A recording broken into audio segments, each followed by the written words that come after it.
once upon a midnight dreary, while I pondered weak and weary over ne'er any acquainted curious volume of forgotten lore, while I nodded nearly napping, suddenly there came a tapping, as of someone gently rapping at my chamber door. Just some visitor tapping at my chamber door, only this and nothing more. Distinctly I remember, it was in the bleak December, and each separate dying emblem rotted scourged upon the floor. Eagerly I wished tomorrow, and vainly I had sought to borrow from my book 6 keys of sorrow, sorrow for the lost Lenore, for the round radiant maiden whom the angels name Lenore, nameless here forevermore. And the silken sad uncertain rustling of each purple curtain filled me with fantastic terrors never felt before, so that now to still the beating of my heart I stood repeating. Just some visitor intriguing entrance at my chamber door. Some late visitor intriguing entrance at my chamber door. That is it and nothing more.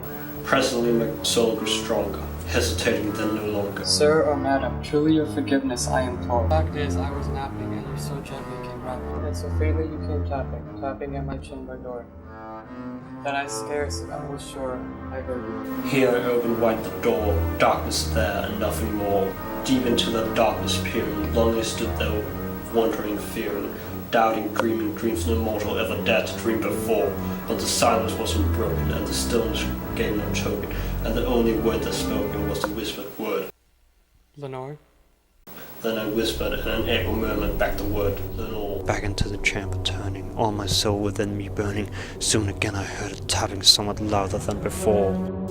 Surely that is something at my window lattice. Let me see then what that is at this mystery explore. Let my heart be still a moment, and this mystery still explore. Thus the wind and nothing more. Open here I flung the shutter, when with many a flirt and flutter in there stepped a raven of the saintly days of yore. Not the least obeisance made he, not a minute stopped or stayed he, but with mien of lord or lady perched upon my chamber door, perched upon a bust of Pallas just above my chamber door, perched and sat and nothing more. Then this ebony bird beguiling my sad fancy into smiling, by the grave and stern decorum of the countenance of war. Do thy crest be shorn and shaven, though art sure no craven, ghastly grim and ancient raven wandering from the nightly shore. Tell me why thy lord's name is on the night's Plutonian shore. Tell me what thy lordly name is on the night's Plutonian shore. Quoth the Raven, evermore. Much I marveled this ungainly fowl to hear discourse so plainly, though its answer little meaning, little relevancy bore.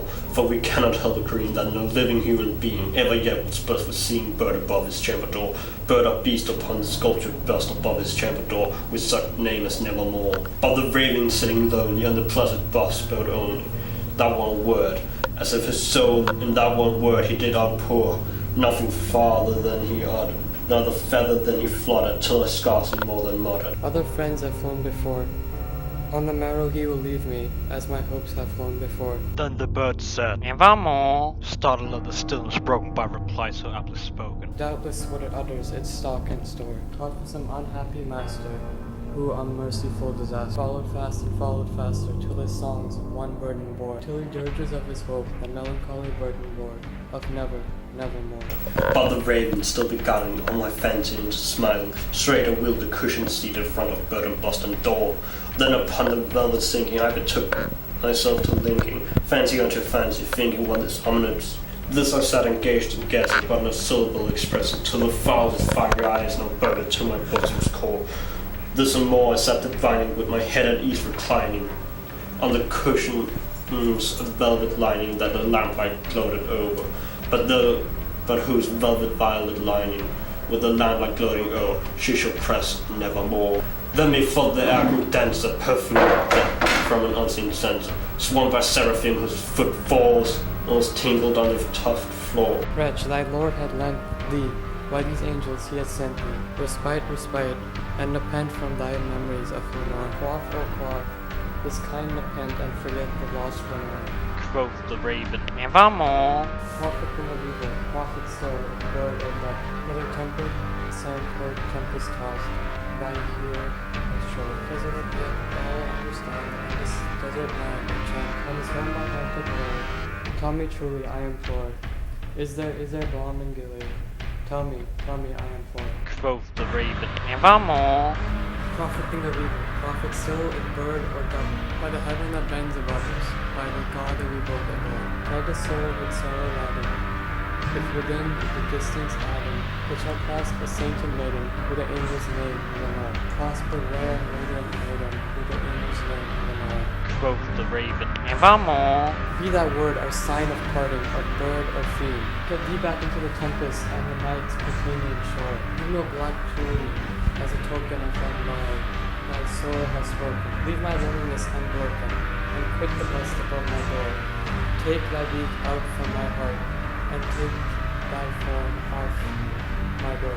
And the raven never flitting, still is sitting, on the pallid boss of palace just above my chamber door, and his eyes have all the seeming of a demon that is dreaming, and the lamplight over him streaming through his shadow on the floor, and my soul from out that shadow that lies floating on the floor shall be lifted nevermore.